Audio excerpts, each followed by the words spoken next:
Hello friends, मैं हूं मिथिलेश कुमार और आपका स्वागत करता हूं उदित फार्मेसी के ऑनलाइन लर्निंग प्लेटफॉर्म पे। आज हम लोग विषाणु यानी वायरस का एमसीक्यू करने वाले हैं और यह है हमारा पार्ट 2। इसके बाद हमारा वायरस पूरी तरीके से खत्म हो जाएगा।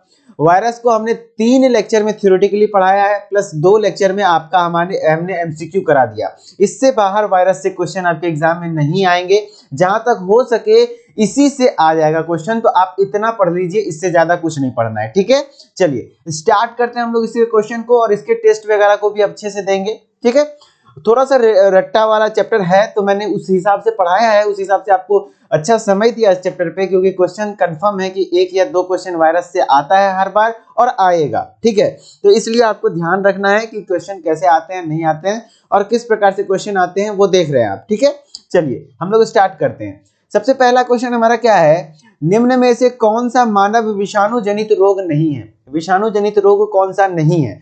तो हमने बहुत सारे रोग पढ़े हैं जो कि विषाणु जनित रोग हैं, तो हम लोग को पता होना चाहिए कौन सा रोग कौन से विषाणु के कारण होता है। तो जैसे जुकाम, नॉर्मली जो हमारा कॉमन कोल्ड, इसको हम लोग सामान्य जुकाम कैसे, सर्दी जो होता है, नॉर्मली जो सर्दी होता है इसको हम लोग एक नाम और कहते हैं कॉमन कोल्ड। कॉमन कोल्ड जिसको हम लोग सामान्य सर्दी कहते हैं, ये किसके कारण होता है? राइनो वायरस के कारण होता है। किसके कारण? Rhino virus. ये बहुत कॉमनली वायरस है जो कि एयर में प्रेजेंट होता है और नॉर्मली इससे ये बहुत खतरनाक नहीं है, नॉर्मल वायरस है। ठीक है, जिसके कारण नॉर्मली सर्दी जुकाम होता है हम लोगों को, जिसको हम लोग कॉमन कोल्ड कहते हैं। तो ये तो वायरल डिजीज हो गया। प्लस पोलियोमाइलाइटिस, ये पोलियो जो क्या कहते हैं बीमारी है, पोलियो एक वायरल डिजीज है कि पोलियो वायरस के कारण होता है और उस पोलियो वायरस का ही नाम क्या है? पोलियोमाइलिटिस। तो ये पोलियो ये भी वायरल डिजीज हो गया, विषाणु जनित रोग हो गया। एंसेफ्लाइटिस भी एक क्या कहता है, ये भी एक विषाणु जनित रोग है।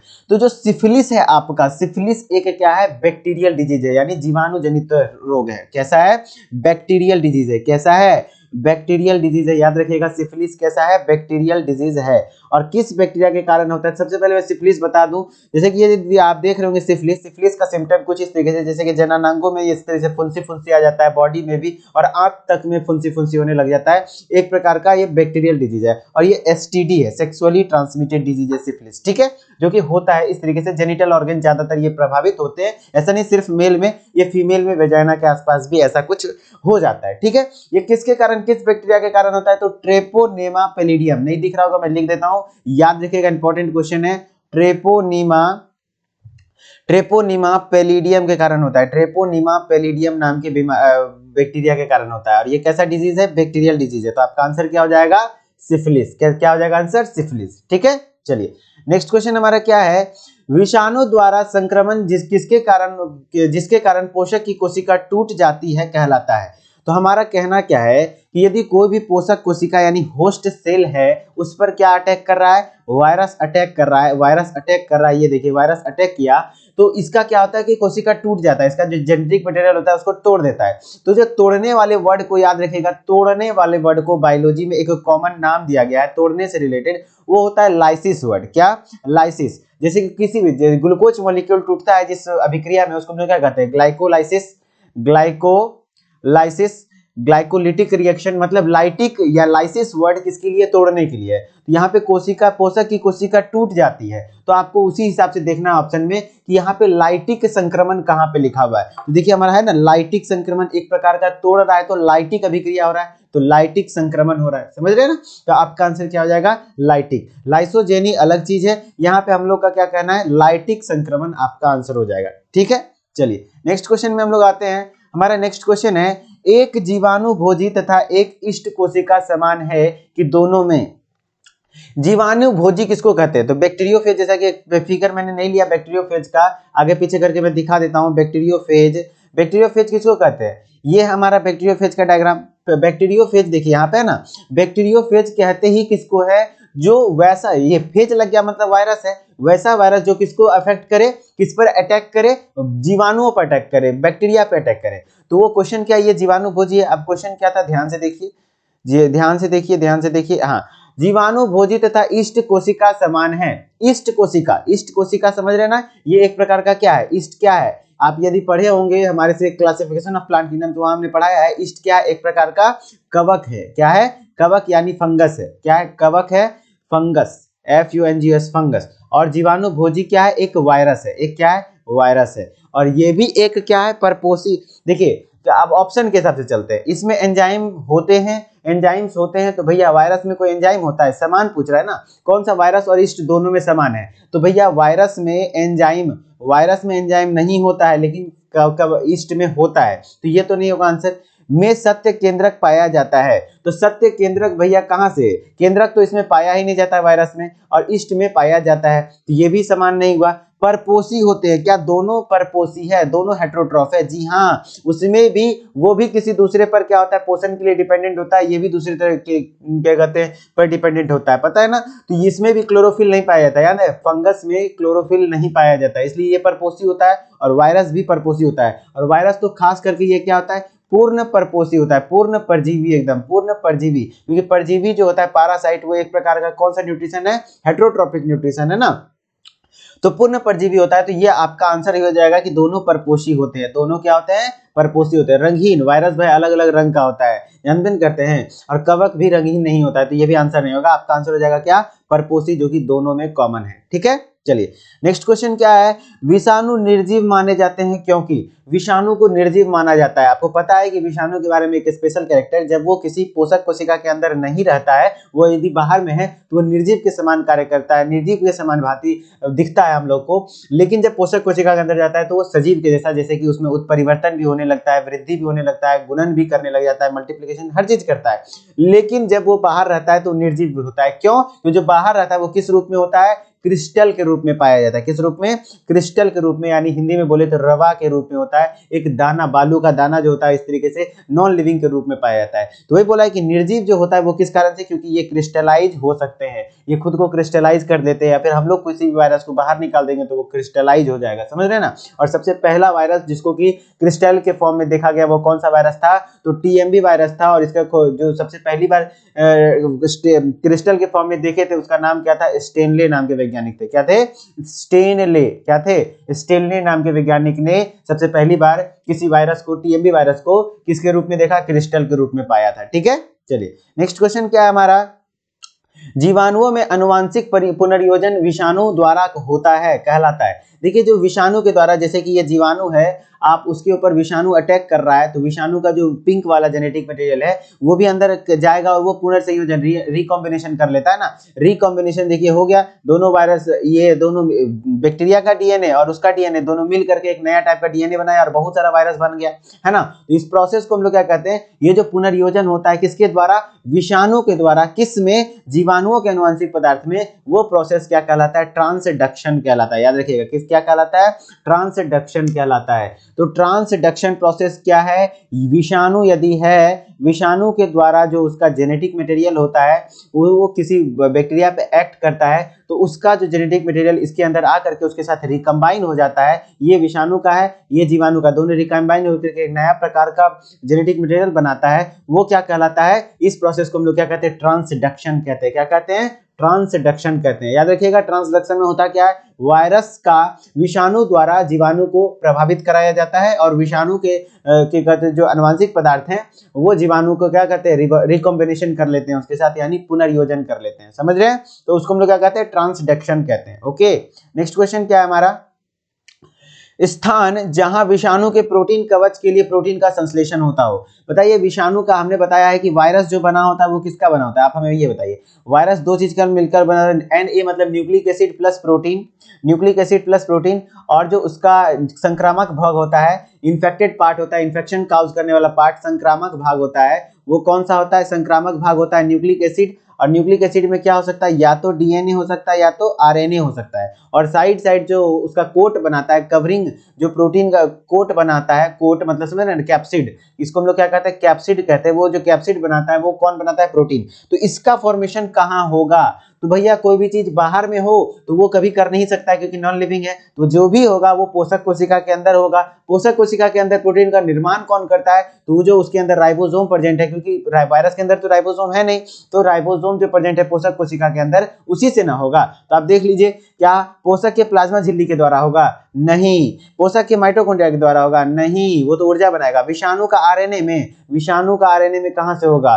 वो जो प्रोटीन का संश्लेषण पोषक के राइबोसोम में होगा। किसके होगा, पोषक मतलब समझ रहे हैं ना, जिस सेल पर वायरस अटैक करता है उसको हम लोग पोषक कोशिका यानी होस्ट सेल कहते हैं, ठीक है। उस पर क्या हुआ, अटैक किया, उसी का राइबोसोम की क्या निर्माण करेगा, प्रोटीन का निर्माण करेगा। ठीक है, चलिए नेक्स्ट क्वेश्चन पे आते हैं हम लोग। एंजाइम्स अनुपस्थित होते हैं किसमें? एंजाइम्स किस लिए हमारे लिए जरूरी है? हमारे मेटाबॉलिक एक्टिविटीज को कंट्रोल करने के लिए, मेटाबॉलिक एक्टिविटीज को होने के लिए क्या चाहिए? एंजाइम चाहिए। जैसे कि हमारे अंदर क्या होता है, पाचन होता है, पाचन हो रहा है, डाइजेशन हो रहा है। जैसे हम लोग सलाइवा, हमारे अंदर सलाइवा में स्टार्च एमाइलेज एंजाइम है, वो एंजाइम क्या करता है, हमारे खाना को पचाता है ना। तो वो पचाने के लिए मतलब एक तरीके से मेटाबॉलिक एक्टिविटीज किसमें, जिसमें होगा उसमें एंजाइम्स होगा, जिसमें नहीं होगा उसमें नहीं होगा। तो कवक में होता है, जीवाणुओं में होता है, स्लाइम मोल्ड्स में होता है, लेकिन विषाणु एक एक्सेप्शन है। बोले तो ये एक्सेप्शन है, इसमें किसी भी प्रकार का मेटाबॉलिक रिएक्शन नहीं होता, जिस कारण से इसमें कोई भी एंजाइम भी नहीं पाया जाता है। तो आपका आंसर क्या हो जाएगा? विषाणुओं में। क्लियर? चलिए नेक्स्ट क्वेश्चन है, एक पदार्थ जो विषाणु को मारता है कहलाता है,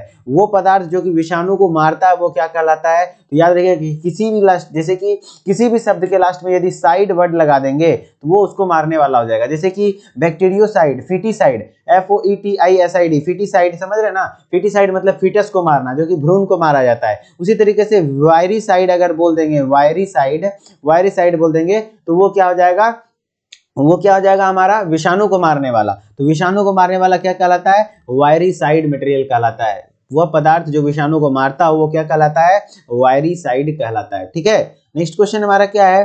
केंद्रक के आधार पे विषाणु को रखा जाना चाहिए। केंद्रक के आधार पे विषाणु को, देखिए एक्चुअली में तो विषाणु में केंद्रक पाया नहीं जाता है, ठीक है, लेकिन अगर मान ले एक फैक्ट मान लेते हैं कि चलिए मान लेते क्या, एक क्राइटेरिया ले लिए कि न्यूक्लियस के हिसाब से बताइए कि विषाणु किसमें होगा। तो भैया विषाणु में क्या न्यूक्लियस पाया जाता है? नहीं। तो उसी तरीके से प्रोकैरियोटिक में भी न्यूक्लियस नहीं पाया जाता है। तो आपके हिसाब से क्या हो जाना चाहिए आंसर? प्रोकैरियोट्स में रखेंगे ना। जिस तरीके से प्रोकैरियोट्स में डायरेक्टली उसका जेनेटिक मटेरियल सर्कुलर होता है और सेल के अंदर पाया जाता है, कोई न्यूक्लियस के अंदर नहीं पाया जाता है, उसी तरीके से विषाणु में भी उसका जो जेनेटिक मटेरियल होता है किसी न्यूक्लियस के अंदर नहीं पाया जाता है। तो आपका आंसर क्या हो जाएगा? प्रोकैरियोट्स में। ठीक है, चलिए नेक्स्ट क्वेश्चन है, जीवाणु भोजी में होते हैं। याद रखिएगा जो बैक्टीरियोफेज होते हैं वो किसे, बैक्टीरियोफेज भी एक प्रकार का क्या है? वायरस है। एक प्रकार का क्या है? वायरस है। और वायरस याद रखिएगा वायरस है, और वायरस किससे बना होता है? न्यूक्लिक एसिड प्लस प्रोटीन से। न्यूक्लिक एसिड प्लस प्रोटीन से, तो प्रोटीन तो होगा ही। न्यूक्लिक एसिड में ये स्पेशल टाइप का है जो कि बैक्टीरिया पे सिर्फ अटैक करता है, और जितने भी बैक्टीरिया पे अटैक करने वाले वायरस उसको बैक्टीरियोफेज कहते हैं। और बैक्टीरियोफेज में कौन सा जेनेटिक मटेरियल होता है? डीएनए होता है। क्या होता है? डीएनए होता है। तो आपका क्या हो जाएगा आंसर? डीएनए तथा प्रोटीन है ऑप्शन में। तो यहाँ पे ऑप्शन में डीएनए तथा प्रोटीन तो एक भी ऑप्शन नहीं है, लेकिन हाँ एक ऑप्शन है न्यूक्लिक अम्ल। डीएनए क्या है? एक प्रकार का न्यूक्लिक अम्ल है, तो न्यूक्लिक अम्ल तथा प्रोटीन हो सकता है। क्या होगा?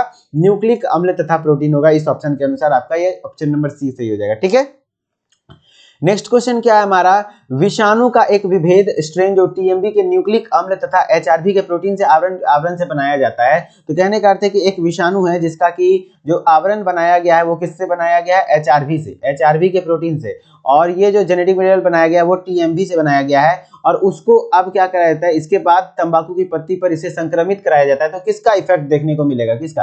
तो हमको पता है किसी भी वायरस का जो संक्रामक भाग होता है उसका क्या होता है? जेनेटिक मटेरियल होता है। और उसका जेनेटिक मटेरियल क्या है? उसका जो बीच में क्या है? आनुवंशिक पदार्थ है, डीएनए या आरएनए। तो जो टीएमबी से लिया गया है ना, तो यहाँ पे किसका प्रकट होगा? जेनेटिक मटेरियल के कारण प्रकट होगा। तो टीएमबी के ही लक्षण प्रकट होंगे। किसका लक्षण प्रकट होंगे? टीएमबी के लक्षण प्रकट होंगे। क्यों? क्योंकि जो संक्रामक भाग होता है वो क्या हुआ? टीएमबी हुआ, क्योंकि उसका आनुवंशिक पदार्थ, कोई भी वायरस का जो संक्रामक भाग है उसका आनुवंशिक पदार्थ ही होता है, यानी न्यूक्लिक एसिड होता है। ठीक है, चलिए, और न्यूक्लिक एसिड हम लोग किसका लिए हुए हैं? टीएमबी का। तो इसलिए जो कैफीज हम लोग को देखने को मिलेगा संक्रमित भाग में, वो किसका लक्षण देखने को मिलेगा? टीएमबी का ही लक्षण देखने को मिलेगा। ठीक है, नेक्स्ट है हमारा क्या? तंबाकू के चितेरे रोग के विषाणु टीएमबी में होते हैं। तो तंबाकू का जो चितेरा रोग का विषाणु यानी जो टोबैको मोजाइक वायरस है उसमें क्या होता है? तो टोबैको मोजाइक वायरस हमने एक ट्रिक बताया था, लेके इन्हें तुम आओ, लेके इन्हें तुम आओ, याद है? ल्यूकीमिया, लेके पोलियो, हाँ लेके पोलियो इन्हें तुम आओ, तब एक आरएनए देंगे। तो लेके मैंने ल्यूकीमिया, पोलियो, और तुम मैंने तंबाकू मोजाइक वायरस, वही टीएमबी और क्या कहते हैं? लेके पोलियो इन्हें तुम आओ। क्या कहते? उसके बाद क्या था? लेके पोलियो इन्हें तुम आओ, इन्हें इन्फ्लुएंजा वायरस, हाँ इन्फ्लुएंजा। इस तरीके से देखिए मैं भी भूलता हूँ, मैं भी याद करता हूँ ना, इनने मतलब इन्फ्लुएंजा वायरस, क्या क्या बोल रहा हूँ, ल्यूकीमिया, पोलियो, इन्फ्लुएंजा और टोबैको मोजाइक वायरस, ये सब कैसा था, एगो आरएनए यानी सिंगल स्ट्रैंडेड आरएनए होता है। इसमें क्या होता है, सिंगल स्ट्रैंडेड आरएनए होता है जेनेटिक वेरिएबल। और क्या प्रोटीन तो होगा ही क्योंकि इसमें कैप्सिड प्रेजेंट है, और कोड किससे बनाता है, प्रोटीन से ही। तो आपका आंसर क्या हो जाएगा, आरएनए तथा प्रोटीन। ये ऑप्शन तो हरगिज मत मारिएगा, डीएनए आरएनए कभी हो सकता है, नहीं ना। तो ये इसमें क्या होता है, आरएनए तथा प्रोटीन। और थोड़ा सा डिटेल में जाएंगे, यहाँ क्या लिख देंगे, एक कुंडलित आरएनए तथा प्रोटीन पाया जाता है। ठीक है, चलिए नेक्स्ट क्वेश्चन हमारा क्या है, विषाणु में निम्न में से किसका अभाव होता है। विषाणु में क्या प्रेजेंट नहीं होता है, कोशिका भित्ति, जी हाँ ये भी प्रेजेंट नहीं होता है, कोशिका झिल्ली भी प्रेजेंट नहीं होता है, कोशिका द्रव्य भी नहीं। अरे विषाणु हमने बता रखा है कि ये क्या एक प्रकार का ए सेल्यूलर स्ट्रक्चर है ना, इसमें जब ए सेल्यूलर है कोई सेल का पार्ट ही नहीं है, कोई सेल जैसा स्ट्रक्चर ही नहीं, तो सेल वाला कोई पार्ट इसमें नहीं पाया जाता है। तो आपका आंसर क्या हो जाएगा, इन सभी की अनुपस्थिति होती है, इन सभी की अनुपस्थिति होती है। क्लियर हुआ, समझ रहे हैं ना। नेक्स्ट क्वेश्चन हमारा क्या है, एड्स उत्पन्न होता है, एड्स जो है वो किसके कारण उत्पन्न होता है, जीवाणु के द्वारा, नए, ये वायरल डिजीज है। और किस वायरस के कारण होता है, एचआईवी वायरस के कारण होता है, याद है ना, एचआईवी वायरस जो कि क्या है, एक प्रकार का RNA single stranded RNA virus है, सिंगल स्ट्रैंडेड आरएनए वायरस है। ठीक है, और ये एक कवक बीजाणु द्वारा, नहीं ये भी नहीं, तो विषाणु HTLV3 LAV या ARV द्वारा, जी हाँ, क्योंकि एचआईवी वायरस का ही ये सब नाम है, एचआईवी वायरस का ही ये सब नाम है। तो आपका आंसर क्या हो जाएगा, 3, विषाणु HTLV3 बोल सकते हैं, LAV बोल सकते हैं, ARV बोल सकते हैं, या फिर HIV बोल सकते हैं, समझ रहे हैं ना। तो एड्स इसी के कारण उत्पन्न होता है। और जो HIV वायरस होता है वो एक प्रकार का क्या है, सिंगल स्ट्रैंडेड आरएनए वायरस है।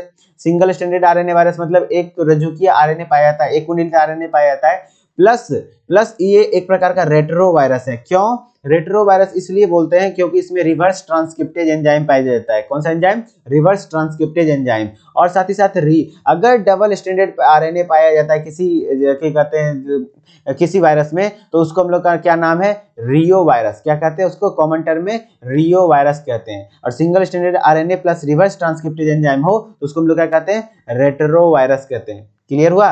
नेक्स्ट है क्या, वायराइड्स में होता है। हमने क्या कितनी बार लिख चुका है कि वायरस किससे बना होता है, वायरस बना होता है न्यूक्लिक एसिड प्लस क्या, protein, nucleic acid plus protein, और न्यूक्लिक एसिड प्लस प्रोटीन। और न्यूक्लिक एसिड में डीएनए भी हो सकता है और आरएनए भी हो सकता है, कोई एक होगा। लेकिन जो वायरॉइड होता है उसमें से प्रोटीन काट दो, प्रोटीन नहीं पाया जाता है, प्रोटीन का आवरण नहीं होता है। और उसमें जेनेटिक मटेरियल में भी सिर्फ क्या पाया जाता है, आरएनए पाया जाता है। और वो भी कैसा आरएनए, एक कुंडलित आरएनए यानी सिंगल स्ट्रैंडेड आरएनए, जो कि प्रोटीन के खोले से बंद नहीं होता है, उसको वायरॉइड कहते हैं। और जो प्रियॉन्स होते हैं वो सिर्फ प्रोटीन का बना होता है, वो सिर्फ किसका बना होता है, प्रोटीन का बना होता है। और वायरॉइड क्या है, सबसे छोटा संक्रामक के कहते हैं पदार्थ है, सबसे छोटा स्मॉलेस्ट इन्फेक्शियस पार्टिकल है। ठीक है, तो आपका आंसर क्या हो जाएगा, वायरॉइड में होता है क्या, एक सूत्री आरएनए जो कि प्रोटीन के खोले में बंद नहीं होता है। जी हाँ, ये एक सूत्री आरएनए होता है जो कि प्रोटीन के खोले में बंद नहीं होता है, प्रोटीन के खोले में बंद नहीं होता है। क्लियर हुआ, समझ रहे हैं। चलिए नेक्स्ट क्वेश्चन पे आते हैं हम लोग। क्या, तंबाकू का जो चितेरा विषाणु टीएमबी प्रथम बार क्रिस्टल के रूप में पृथक्कृत किया गया था, किसके द्वारा। तो आप हमें बताइए कि हमने बता रखा है कि टीएमबी को ही प्रथम बार क्रिस्टल के फॉर्म में देखा गया, के कहते ये क्रिस्टल के रूप में देखा गया। वो किसने देखा था, डब्ल्यू स्टेनले नाम के वैज्ञानिक ने। किसने, डब्ल्यू स्टेनले नाम के वैज्ञानिक ने। और इवानोवस्की ने वायरस का खोज किया था। वायरस का खोज किसने किया था, तो इवानोवस्की। और वायरस नाम किसने दिया था, तो बेजर्निक ने। और प्लस वायरस को सबसे पहली बार रवे के रूप में यानी क्रिस्टल के रूप में देखा था, तो वो स्टेनले ने। ठीक है, चलिए नेक्स्ट क्वेश्चन हमारा क्या है, एड्स के विषाणु में होता है। एड्स के विषाणु में क्या होता है, तो एड्स के विषाणु में हमने बता रखा है जो एचआईवी वायरस है, एड्स का विषाणु जो है वो क्या है, एचआईवी वायरस है। उसमें क्या होता है, आरएनए होता है। और किस प्रकार का आरएनए होता है, सिंगल स्ट्रैंडेड, एक कुंडलित आरएनए होता है। और साथ ही साथ प्रोटीन भी होता है कैप्सूल, वो जो अलग से कवरिंग है वो किससे बना था, प्रोटीन से। तो आपका आंसर क्या हो जाएगा, प्रोटीन सहित आरएनए। जी हाँ, यही आंसर हो जाएगा, प्रोटीन भी होता है और साथ में साथ आरएनए भी होता है। तो प्रोटीन सहित आरएनए आपका आंसर हो जाएगा। ठीक है, चलिए नेक्स्ट क्वेश्चन क्या है हमारा, विषाणु गुणन करते हैं। विषाणु गुणन करते हैं किसमें, वायरस जो गुणन कर पाते हैं वो किसमें, तो आपको पता है कि वो किसी सजीव कोशिका में ही गुणन कर पाता है, बाहर में नहीं कर पाता है। गुणन मतलब मल्टीप्लिकेशन, अपना संख्या बढ़ाना, तो बाहर में तो कर नहीं पाएगा। और क्या कोई एक विषाणु किसी भी सजीव कोशिका में क्या कहते हैं गुणन कर सकता है, तो नहीं। उसका भी एक विशिष्ट कोशिका होता है, एक टारगेट सेल होता है। जैसे कि कैंसर का जो कोरोना का वायरस है वो हमारे सिर्फ फेफड़ा की कोशिका को ही अफेक्ट कर सकता है, हर जगह अपना संख्या नहीं बढ़ा सकता है, ठीक है। तो वही बात है कि विषाणु गुणन करते हैं तो वो किसमें, सभी सजीव कोशिका में नहीं, सभी सजीव कोशिका में नहीं, कोई एक विषाणु विशिष्ट सजीव कोशिकाओं में ही कर पाते हैं। विशिष्ट मतलब किसी एक स्पेशल जिसमें कि वो इन्फेक्ट कर सकता है, उसमें हर वायरस का अलग अलग टारगेट होता है, समझ रहे हैं ना। तो विशिष्ट सजीव कोशिकाओं में हो पाता है।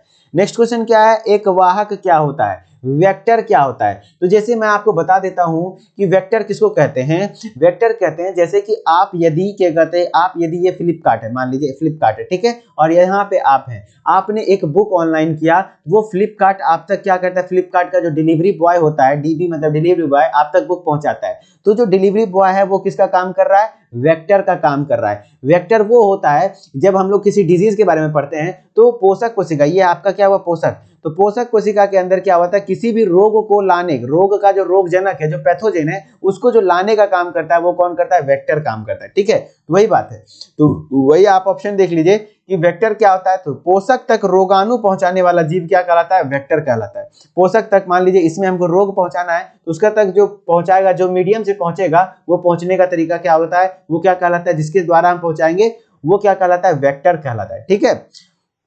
ये आपका आंसर हो गया वेक्टर। अब नेक्स्ट क्वेश्चन है, विषाणुओं का समूह जो जीवाणुओं में रोग उत्पन्न करता है वो क्या कहलाएगा। तो वैसा विषाणु जो जीवाणुओं पर करता है वो क्या कहलाएगा। अब हम आपको बता चुके हैं कि हिंदी में आप इसको विषाणु बनाना है, जीवाणु पर अटैक करने वाला, तो जीवाणु भोजी, क्या जीवाणु भोजी। तो इंग्लिश में हम क्या कहते हैं, बैक्टीरिया पे अटैक कर रहा है वायरस, तो उसको हम लोग क्या कहते हैं, बैक्टीरियोफेज, क्या कहते हैं, बैक्टीरियोफेज। तो आपका आंसर क्या हो जाएगा, जीवाणु भोजी। तो जीवाणु भोजी आपका आंसर क्या हो जाएगा, डी, जीवाणु भोजी कहलाएंगे। विषाणुओं का समूह जो जीवाणुओं में रोग उत्पन्न करे वो क्या कहलाएंगे, जीवाणु भोजी कहलाएंगे, ठीक है।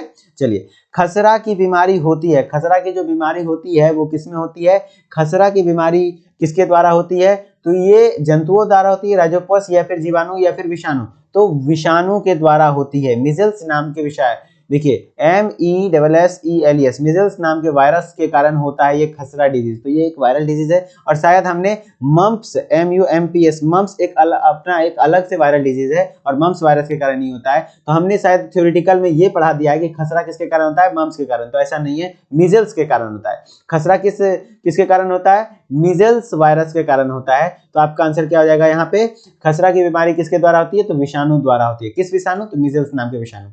चेचक होता है, तो बताइए चेचक हमने बता रखा है कि चेचक जो होता है वो किसके वायरस के कारण होता है, वेरियोला, विरियोला नाम के वायरस के कारण होता है, विरियोला नाम के वायरस के कारण होता है। तो ये क्या है, एक प्रकार का वायरल डिजीज है ना, तो विषाणु के द्वारा हुआ, किसके द्वारा हुआ, विषाणु के द्वारा हुआ, ठीक है। चलिए नेक्स्ट क्वेश्चन हमारा क्या है, T2 जीवाणु भोजी विषाणु का प्रयोग करके सिद्ध किया गया कि इसका संक्रामक भाग DNA।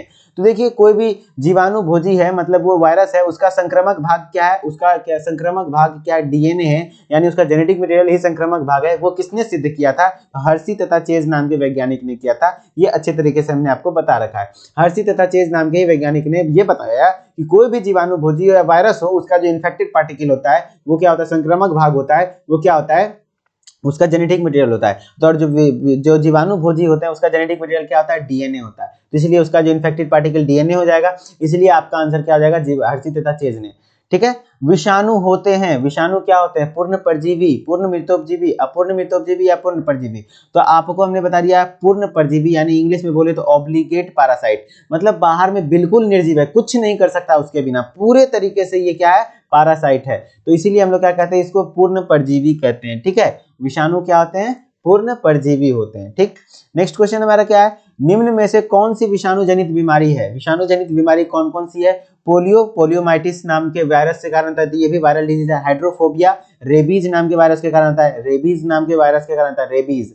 और फिर इन्फ्लुएंजा वायरस के कारण होता है खसरा, मिजल्स नाम के वायरस के कारण होता है मम्प्स वायरस के कारण होता है, चेचक वेरियोला वायरस के कारण होता है, छोटी चेचक भी वेरियोला हुई होगा, वही चीज होगा। तो ये सब क्या है, वायरल डिजीज है ना। तो आपका आंसर क्या हो जाएगा, ये सभी।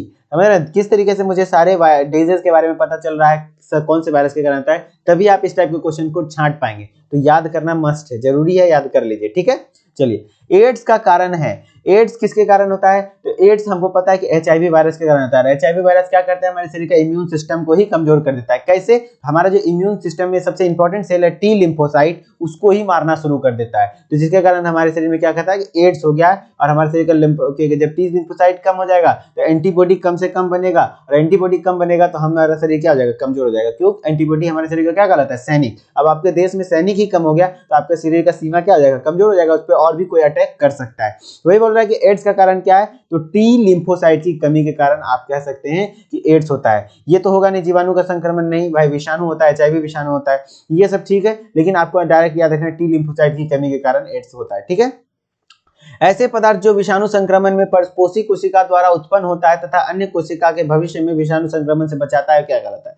कहने का मतलब एक वैसा पदार्थ जो विषाणु संक्रमण के बाद ये पोषी कोशिका है और उस पर कोई विषाणु संक्रमित किया, वो खुद को बचाने के लिए प्लस आसपास जो सेल है उसको बचाने के लिए क्या रिलीज करता है, और जो रिलीज करता है उसका नाम क्या है? तो इंटरफेरॉन उसको कहते हैं। क्या कहते हैं? इंटरफेरॉन। और इंटरफेरॉन की खोज करता है कौन थे? आइजैक नाम के वैज्ञानिक ने। कौन थे? आइजैक नाम के वैज्ञानिक ने, जो कि इंटरफेरॉन की खोज करी थी। तो आपका आंसर क्या हो जाएगा? इंटरफेरॉन। क्या हो जाएगा?